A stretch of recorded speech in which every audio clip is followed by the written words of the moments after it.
...1994 беше изборна година.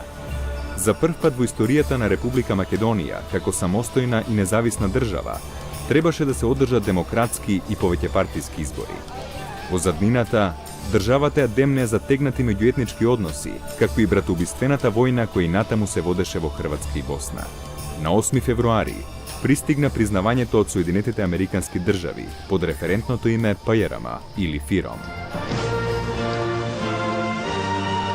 Признавањето на Република Македонија од страна на Соединетите Американски држави е значаен потик за јакнење на мирот и стабилноста на југот на Балкан. Македонија е подготвена веднаш да продолжат преговорите во рамките на Обединетите нации со соседна Грција.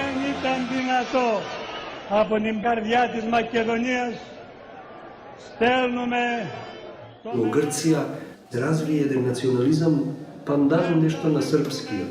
Да се изведат 1,5 милиони луѓе на улиците на Атина и на Солун и да викаат Македонија е Грчка, тоа беше равно на декларација на војна, според мене. 1,5 милиони луѓе.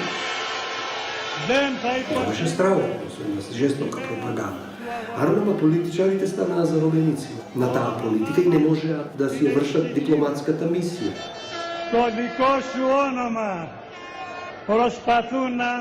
Андреас Папандреу рече оти тој ќе го реше прашањето на Скопје, не може да има таму Македонија и така натаму, таа држава не може да биде Македонија и така дојде на власт.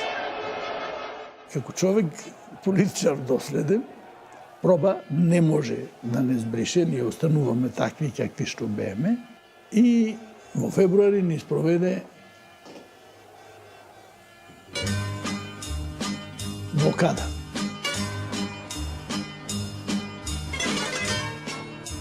Најновата одлука на владата на Република Грција, со која се прекинува работата на Генералниот конзулат на Република Грција во Скопје и се прекинува прометот со стоки од и кон Скопје од Солунското пристаниште, што всушност представува ембарго во однос на нашата земја, представува акт спротивен на одредбите на повелбата на Обединетите нации, документите на КЕПС и на меѓународното право.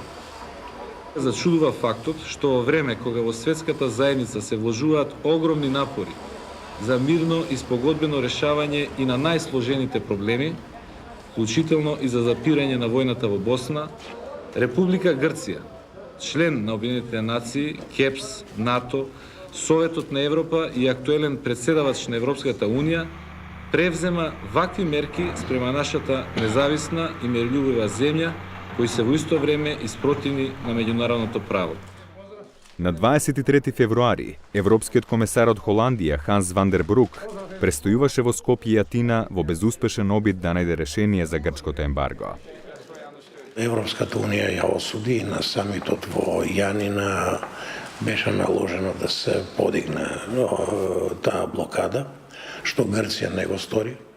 И за прв пат Грција беше дадена на Европскиот суд на правда во Луксембург од страна на Европската комисија заради непочитување на одлуки на Европскиот совет. Процесот во Луксембург беше постојано пролонгиран и траеше се додека наредната година Македонија не ги прифати грчките услови.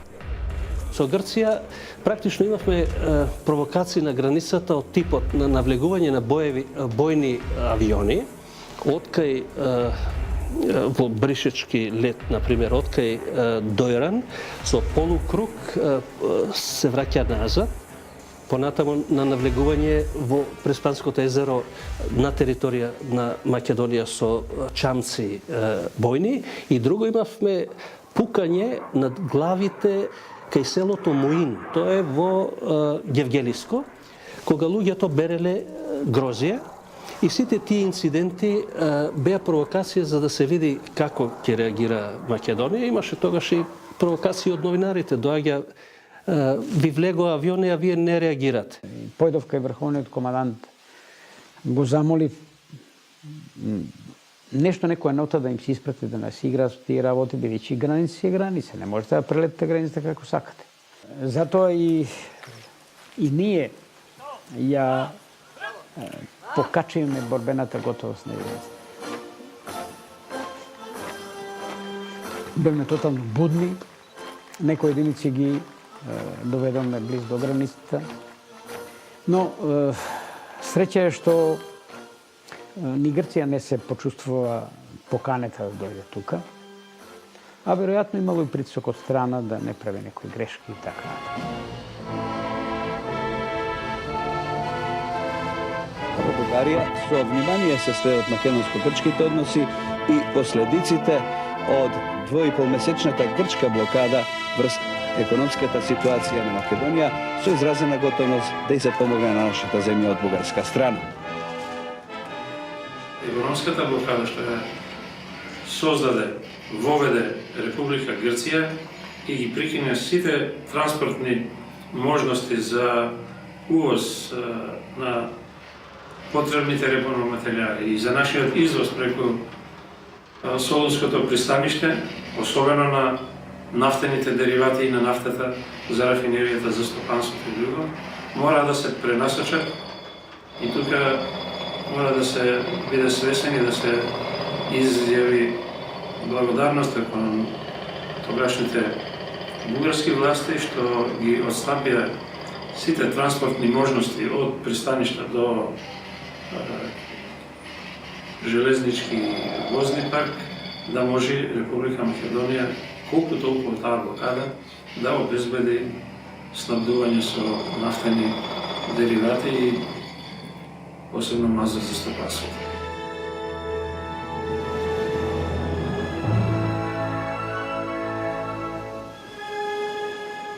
Важно е учеството на Македонија на Венециското биенале. Тоа е фактички прво самостојно учество, иако не е единствено учество. Тогаш отидоа Глигор Стефанов и Петр Николовски и Ненета Светиева со незин фантастичен циклус на две изложби кои што ги направи во теракота и еден поинаков однос кон кон третирањето на културното уметничко богатство кој што го има и регионот и на најширока на светска смисла како наследство. Só danço samba, vai. 1994 година се случи првото самостојно изложување на македонски уметник во рамките на светското биенале во Сао Пауло. Една таква огромна светска манифестација се отвара пред нас. Сечењето на лентата беше на половина метар од зидот на кој што Јован Шумковски требаше да ги закачи своите дела. Тие два настани ги спојува еден немил настан, односно бојкотот или протестот на грчките уметници до организаторите и, да кажам, борбата за името звучи патетично. Ќе кажам борбата за себе. Не можеше да се остане равнодушен дали ќе биете под ФИРОМ или под Република Македонија. Особено кога претходно целата комуникација се одвивала со организаторите под називот Република Македонија, а непосредно или на самото отварање да заради интервенција на грчките уметници и куратори се направат известни проблеми.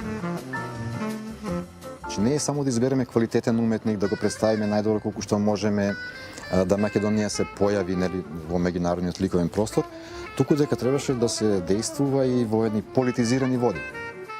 Се разбира дека ние немавме такво искуство, претходно бидејќи тоа никош ние не се бавиме со политика.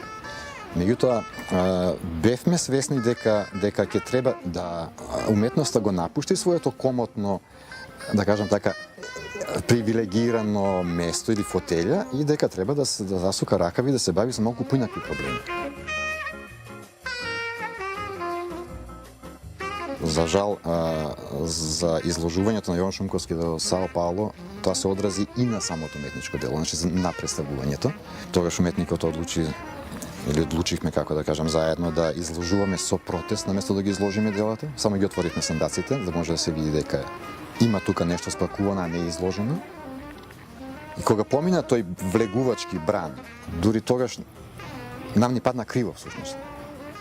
Меѓутоа, мислам дека тоа беше еден од оние тули кои што секој од нас требаше или беше очекувано да ги вгради во зидот за одбраната на името Република Македонија во меѓународна употреба. ММФ доаѓаше многу често на гости во 94 година, за да овој пат дојде со многу силна програма, која што требаше да биде поддржана со стендбај аранжман. Државата третира тие како економски субјект, во смисла да не се троши премногу, монетарната политика да биде што е можно повеќе, мислам да биде рестриктивна, да не биде многу релаксирана, за да не пушта многу пари во оптек, а инфлацијата доди нагоре, и повремено да доаѓа да не контролира, како што викаме како светски полицаец, дали ја држиме таа линија.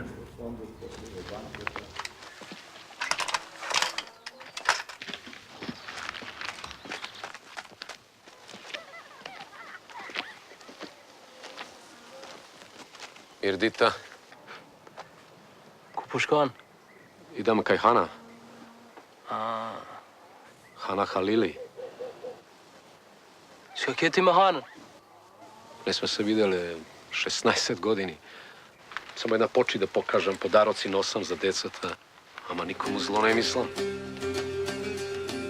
Моја пријателка од Париз, Лидија, ми рече да му испратам материјали, тоа е она што имам на Милчо Манчевски, за да чуе, бидејќи сакал да работи филм, им била потребна музика. После извесен период, па немаше никакво јавување, читам по новини дека не овој или оној ќе правил музика. За крајот, значи, на 1993 почнавме да работиме некои тест снимки и почетокот на 1994 ги направивме тие снимки кој што пееше Вања Лазарова. Ги испративме до Париз и токму од тој момент кога добивме позитивна реакција на тоа, свативме дека сме најверојатно дел од филмот. И ако своите цркви он ги вика џами, стари другари сме уште од џангли. Ја на Пит пазар го видов случајно, никогаш не изгледал толку тажно очајно. Нусе, хој море нусе, хој, Во едно многу тешко време се случи така наречено грчко ембарго, дека имаше огромни материјални штети, кои што благодарение на соседите, пред се Република Бугарија, па дели Албанија ги отворија портите за да се компензира тоа што може да се компензира. Шкиприја ще гашме ти офрој. Албанија е готова, подготвена да пружа. Да и као офрува палц Македонасе. И пружала на македонската страна. Леци пр депозита дjer 1,5 тон карбурант на портет тона. Олеснувања за складирање на 1,5 милион тони горива во нашите пристаништа. Шеше де лецира тjera për 1 милион тон малра штjera. И други складишта околу пристаништата за други 1 милион тони сток. Во однос на северната граница имавме навлегување на српска армија на најмалку 10 до 12 точки. Градеа сув зид на кој пишува СРЈ дека е тамо и држеа стража. Кулминацијата на сето тоа да биде Чупино брдо. Таа точка ги контролираше сообраќајниците меѓу Куманово, Девебајр, Бугарија, а бидејќи бевме под ембарго од страна на Грција, тоа беше животна сообраќајница, бидејќи преку таа сообраќајница доаѓа намирниците кои што доаѓа од пријателските земји од Бургас, од пристаништата во Бугарија, каде што беше еден од главните правци преку Деве Бајр за Македонија, што значи дека тие можеа војно да ја загрозат и пресечат таа сообраќање во секое време. Тогаш добива српската страна телеграми од Соединетите Американски држави, добива од Русија исто така. Јелцин имаше председателот испратено телеграма до Милошевиќ дека не може да разбере таков гест на Србија против една мала, неагресивна словенска држава и така натаму, значи пријателска и на Србија слично, и тие беа ставени под силен меѓународен притисок и на тој начин таа граница се смири. За идниот татко на нацијата, неофицијално веќе се пуштени можните комбинаторики. Деновиве пилот најава беше пуштена од една општинска организација на борците во прилог на актуелниот председател Киро Глигоров. Зад неговата кандидатура се слуша дека би застанале Социјалдемократскиот сојуз на Македонија, Либералната партија и Социјалистичката партија. Опозицијата, иако терминот се ближи, се држи доста резервирано. Од време на време може да се слушнат одредени имиња, како што е името на режисерот Љубиша Георгиевски. Корупцијата се развиваше. Криминализацијата се ширеше. Незаконското присвојување се ширеше. И нашиот одговор беше дека ни треба честна влада. Затоа беше тој слоган. Сакаме да ги спречиме тие што од Македонија сакаат да направат безимена земја, тргувајќи со етничките колективитети, попуштајќи пред грчкиот инает или пред инаетите на другите. Ние нема да подпишеме спогодба во која се бара промена на името на Републиката. Ние бевме свесни дека не може да му најдеме пандан на Киро Глигоров. Меѓутоа бевме спремни како главна опозицијска партија да одиме со свој кандидат за председател. И морам да ви кажам дека од луѓето кои тогаш се пријавија, сега не се сеќавам, ние имавме баш на буквално партиска конвенција, Љубиша Георгиевски изгледаше најборбено, најагресивно и најспремен да влезе во битка со Киро Глигоров. Љубча ми рече, кад се гледак, тие ќе имат два агрегата, два топа, две наоружања, две батерии на изборите кои беа заеднички парламентарни.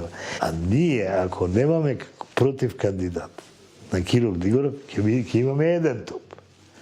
Ќе бидеме хендикепирани во, така да се изразам војнички сега, во нашата огнена моќ. Да речеме стратешки за партијата, можеби ќе беше подобро ВМРО ДПМН да каже во тоа време го подржуваме Киро Глигоров, ама да се бориме за парламентот и за владата. Меѓутоа, ние апсолутно во тоа време јасно кажувавме дека целата власт во Република Македонија не е во премиерот, туку во Киро Глигоров. Кампањата беше жестока. За 30 дена 35 или 6 митинга направивме. Жестока кампања. Со комплетна артилерија. Јас пола сат, Љупче 45 минути. Значи, тоа беше грмотевица, тоа беше... Бините се нишаа од нас. За војна против грабачите на националното благо и општествениот имот и за војна против монополите. Македонија на македонците. Јас тоа им го реков и денес во Девар и вчера во Тетово, обраќајќи се директно на етничките албанци. Ако пуштат канџи, одлучно ќе им ги пресечеме. Вчера во Тетово, председателот на Република Македонија, господин Киро Глигоров, го отвори првиот албански универзитет во Македонија.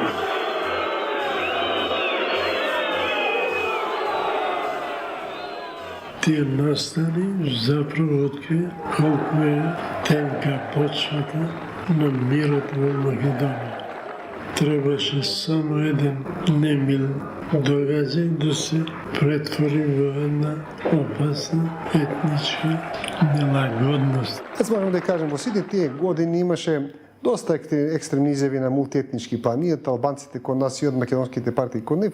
И тоа изјавите во кампањите не ги земајте секогаш сериозно, знаете, понекогаш луѓето вознесени во говорите или пак нели да привлечат повеќе гласови ќе кажат некои такви изјави, меѓутоа не се тие работи кои стратешки ги сменија односите меѓу требаше после да се решаваат работите, а ние не ги решававме.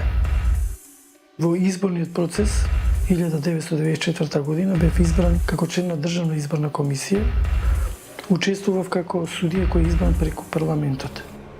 Функцијата беше на Државната изборна комисија законито, јавно и демократски, согласно нашите прописи и устав, да се спроведат два избори одеднаш, парламентарните избори и избор на председател на Република Македонија. Ако се анализираат овие неконечни резултати, победник на председателските избори е Киро Глигоров. Инаку, од скупно запишени 1.360.729 бирачи гласале 1.058.130 гласачи.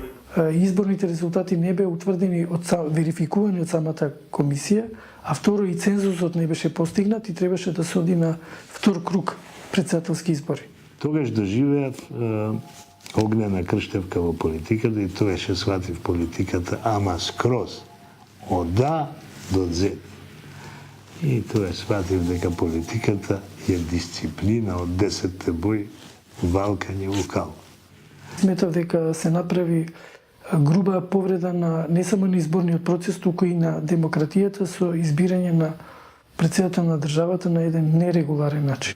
Јас не можев да разберам ако 90-та имавме ние регуларни избори, со ништо од озгора, од врвот, потекнато да се направат некакви нерегуларности, зошто во 94-та година да одиме назад од тој процес? Мислам дека за тој фалсификат СДСМ имаше најверојатно и некои благослови од Западот. Не знам зашто така. Може би им изгледа премногу... Може би не им изгледавме радикални, тие може би изгледа смирени. 4 амбасадори од најзначајните европски држави бара разговор со мене и бара да учествуваме во вториот круг на изборите. И тие дојдоа во име на Европската Унија, во име на Европската комисија да ми пренесат демарш. Го потребија зборот демарш, дека ние треба да одиме во вториот круг. Јас им ги покажав членовите кои што се флагрантно прекршени. Тие беа свесни за тоа. Но тие велеа помала штета тоа, млада демократија сте, некако дајте да се истурка работата. Целото броење, се што се насуваше таму на анализа на ова, сето тоа беше направено од СДСМ, негде немавме ни посматрачи на изборите. Тоа беше буквално колку ќе ни стават гласови, толку треба да бидеме задоволни. Меѓутоа, најкарактеристично се гледа во извештајот на преседателот.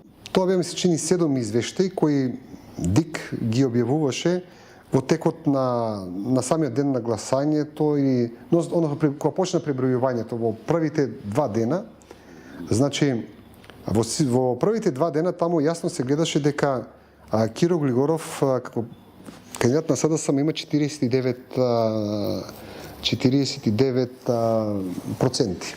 И во 6 извештаи тоа го има и одеднаш во 7-миот извештај 51 кома нешто, значи затоа што со 51 требаше да се победи. Значи тоа беше, како да кажем, фалсификат на документите за кои постои трага.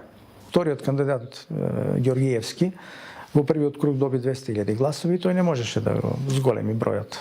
И Глигоров ќе победеше во вториот круг. Но тој не беше избран во првиот круг. Самопрогласениот победник однесе победа над Уставот на Република Македонија, над фактите и над самата математика.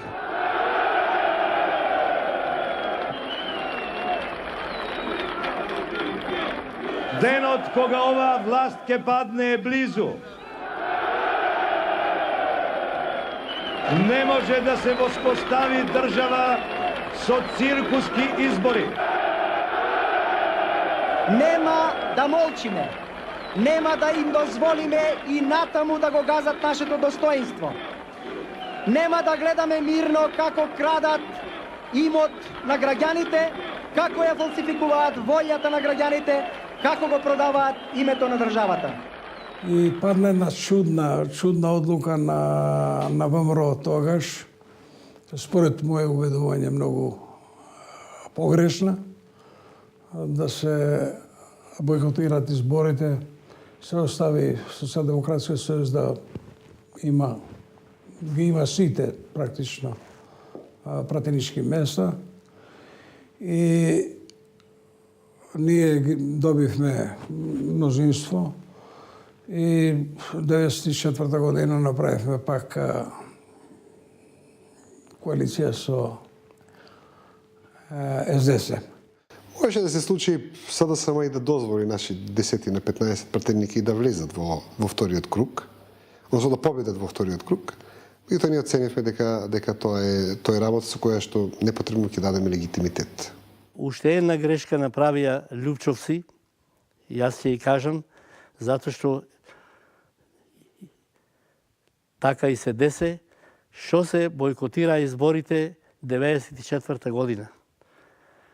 Народот кој ќе ти даде доверба треба да го застапуваш на парламент, кај што се носат закони, кај што се правит, кај што се носат решенија во интерес на народот, а не се прават бойкотирање на избори, па ќе правиме по улици улична демократија. Тоа е штетно и за партијата и за нацијата. Гарант е победа и никому никогаш да не му текне дека од опозиција или ВМРО-вците можат само да бидат, како да речеме, декор во политичкиот плурализам. Кога се дигна ВМРО на тие огромни демонстрации и тргнаа да влезат во собрание, некако успеавме да ги склониме и да тргнеме во еден спротивен смер. И Лјупче во еден момент ме праша, каде одиме? И ја рекам, Лјупче, ја мислам дека е добро да тргнеме кон црквата соборна. Тамо ќе им се одземе на луѓето бесот, малку ќе ги смириме. Ко стигнавме во соборната црква, Фрчко веќе беше ставил 2-3 кордона на специјалци околу црквата. Што говори? Дека он знаел она што ни Лјупче ни јас не го знаев. Нити некој друг го знаеше. Како знаел? Знаеше дека јас и Лјупчо нема да одиме во насилие. Што очекуваше власта вчера во Македонија? Дали очекуваше некаков вид на револуција? За жал, ние ги разочаравме во тие нивни намери и докажавме дека единствената наша намера беше само мировен протест и демонстрација на волјата на македонскиот народ дека овие избори биле фалсификат и бараме нови избори во Република Македонија. Така се заврши целата работа. Се заврши со тоа што ме примија сите амбасадори на ОСЕ, на големите сили, во која јас им објаснив дека нема никакво сомнение, не само за мене, него и за нив, дека тоа се фалсифицирани избори, но дека имаат поддршки, не фалсификатот, Киро Глигоров. Вика, многу неспретно настапи Киро Глигоров. Требаше му советувате да го прифати вториот круг, секако ќе ме победеше. Тој е попопуларен од мене, постар, посилен политичар.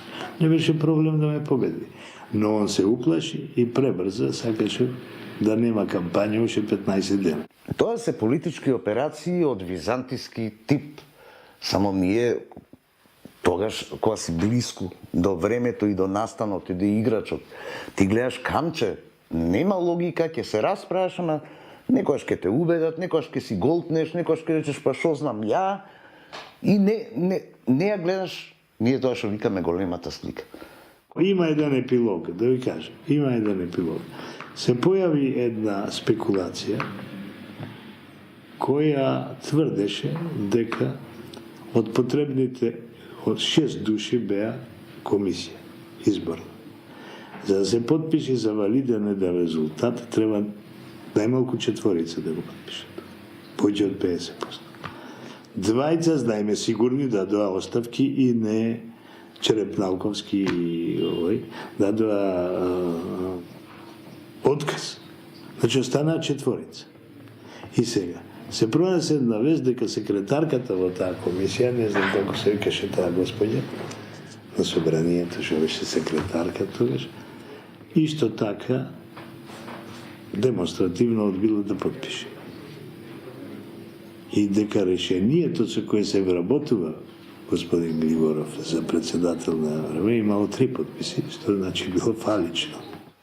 Наредниот ден имав по моје барање и средба со господинот Киро Григоров, бидејќи беше актуелен председател, и му кажав отворено дека ваквиот процес, изборен процес, не дава легитимитет на неговиот избор. Имавме околу 8 часа разговор во неговиот кабинет. И го замолив и му кажав отворено, иако го ценам како историска личност, одасном и така натака, но јас сум должен според мојата совест, заклетва и според мојата стручност да реагирам со давање на писмена оставка. Он ги собра рамениците и го праша зашто си дозволил да го изберат со само прогласување од страна заедно со Тито Петковски, па тој ми рече така ми е кажано од партијата. Наместо да влезам насилно во парламентот, влегов во парламентот на фер избори, избран од народот и станав спикер на парламент. Како спикер, после 6 месеци го побарав тој документ. Не ми го даде. Очигледно, планирано, етапно обезличување и оневозможување на македонската држава.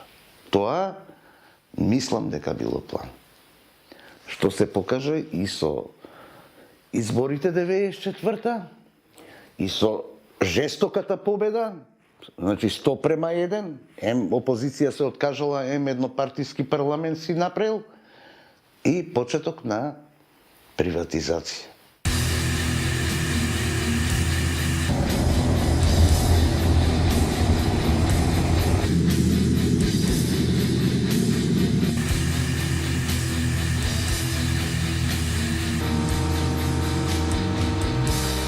Целата идеја беше како Македонија да го протурка оваа трансформација без да пропадне. Оти ние истовремено гледавме глад во Русија, многу души забораваат. Имаше гладни луѓе лежеа по улица. Имаше во Бугарија кај што немаше основни продукти, немаше детержент, немаше масло, немаше сапун, немаше шекер. Па се случува и во Србија, значи секаде околу нас се случуваа кризи.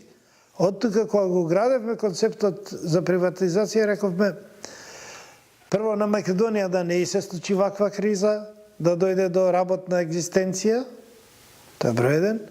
Број 2, да избереме онаја која што со оглед на големината на земјата, со оглед на незиното позиционирање најмногу ќе одговара. Апсолутно е речиси невозможно таква голема трансформација на еден во друг систем да се изврши, да биде правичноста задоволена, сите партиципенти во создавањето на тој капитал да добијат аликвотен дел, меѓутоа можеше да биде многу помалку неправично. Нашиот закон практички беше забранета приватизација на нешто што има монополска позиција. Значи, предпријатија кој што има монополска позиција не можеше да оди во приватизација. Пак го видовме кај англичаните. Тамо важеше правило first demonopolize, then privatize. Значи, прво демонополизирај, после приватизирај. И тоа го презведовме и во нашиот закон. Значи, рековме само предпријатија што не се во монополска позиција. Меѓутоа, што е проблемот? Еве институционален проблем. Кој ќе ви даде доказ дека некој не е монопол или дека е монопол? Треба Министерството за стопанство. Не постои монополска управа. Обштествен капитал, значи ничи капитал на обштеството, нема титулар.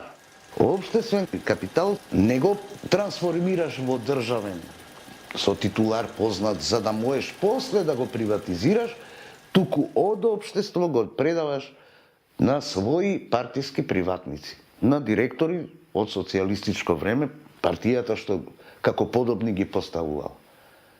И не може да се дигне Македонија веќе. Се направија разни удорови тука. Во главном собственици стана некои кои што беа блиски од одредени политички кругови, некои што, да не речам некој груп, збор, но што знае да крадат и така натаму и така натаму. По самоуправниот систем предпријатите припаѓаат на работниците. Се како да им ги земеме? Ајде вика да ги национализираме. Меѓутоа, концептот на национализација е обратен од приватизација. Значи, предлагаше прво да одиме во еден екстрем, па после се вратиме. Немаше време, едноставно, видите, време не тркаше. Требаше да не признаат. Имавме блокада од Грција, истовремено вршивме приватизација. За мене, за овој дел од нашава работа, многу е лошо што немаше монополска управа, што не се формираше. Која што на објективен начин ќе каже, не, овој монопол не може да оди. Меѓутоа, такво нешто немаше.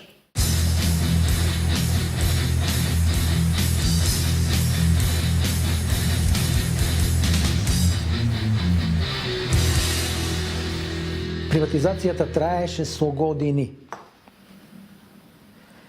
14 години се сеќавате штрајкуваа луѓето од 11 октомври фабриката. Приватизацијата до ден денес не се расчисти. Кој знае колку вреди една фирма? Тоа е многу тешко да се тврди. И на запад, кај што фирмите котираат на берзи, значи веќе има некаква цена на акцијата, па со тоа и на фирмата. Во Југославија немаше никакво искуство со тоа.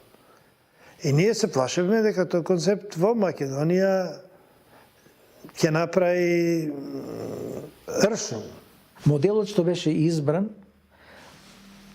наведуваше внатрешните луѓе, менаџерите, тој процес да го тераат бавно, да испумпуваат пари од компаниите, да ги прелеваат на своји формирани фирми и да изнаоѓаат многу начини како да ја трансформираат собственоста повеќе во свој раце.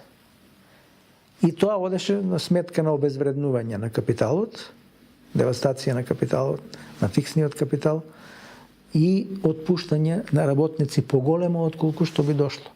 Затоа што не се работеше на одржување на фирмата, на инвестирање во фирмата, туку се работеше на дезинвестирање од фирмата.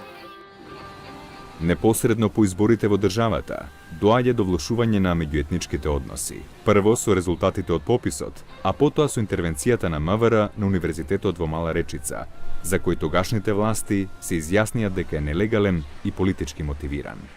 Бевме близко до идејата да формираме некој универзитет со 5 факултета, кои што би биле наставнички факултети, кои што образуваат кадар за предавање во основното и во средното образование на албански јазик, на мајчин јазик.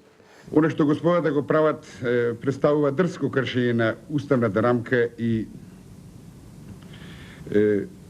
флагрантно непочитување на политичката реалност, иако самите господа се повикуваат на сферата на образованието една еминентна политична сфера, нивното дејствување е еминентно политичко и доколку се мешаат во политиката, треба да бидат во потполно свесни за последиците на своето политичко дејствување.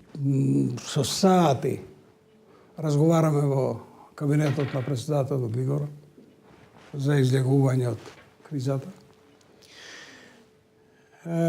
Додека јас сум во кабинетот на председателот, специјалците се распоредуваат во тето полна ратна опрема, со снајпери во повисоките згради. Тоа лично сум ги видел, нема потреба некој да ми каже било или не било така, затоа што тоа било така. Со тие заштитни маски, со тие, не знам што, као да се ќе се случува војна, а не дека ќе се држи некое основачко собрање на некоја образовна институција. Беше своевидна лудост. Проблемот околу универзитет на албански јазик, например, тоа е проблемот на Речица, не беше сватен во македонската политичка јавност. Од највисоката институција до другите се резонираше главно дека станува збор за еден камуфлиран проблем, дека они сакале диференцијација политичка, дека практично тука федерализација на Македонија или слично, делба на Македонија, а универзитетот бил изговор и слично.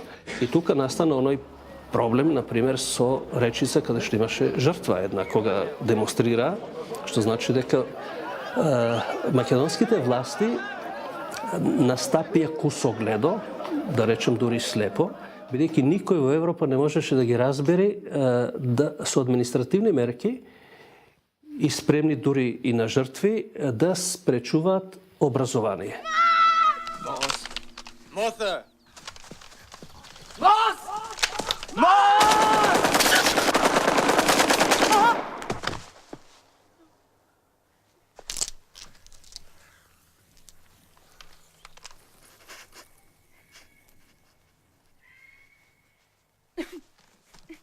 Жил Жакоб, кој е директор на Канскиот фестивал, го одби филмот, а Дживе Понтокорово го зема и му напишал писмо после тоа. Па зар после толку години ја треба да те учам кои филмови Кан треба да ги има? Тоа е еден феномен кој не само културолошки, тоа е еден тоа хабитус, едно живење на една држава. Before the Rain di Milko Manchevski. Before the Rain, primo Leone d'Oro della 52esima mostra. Consegna il premio Gianluigi Rondi. Lo riceve Milko Manchevski. Ed ecco Gianluigi Rondi che consegna il Leone d'Oro.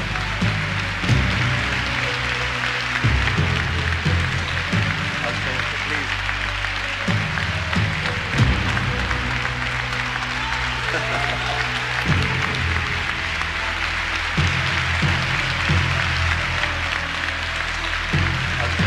Страшна победа, пред дождот ни го смена животот на многу луѓе.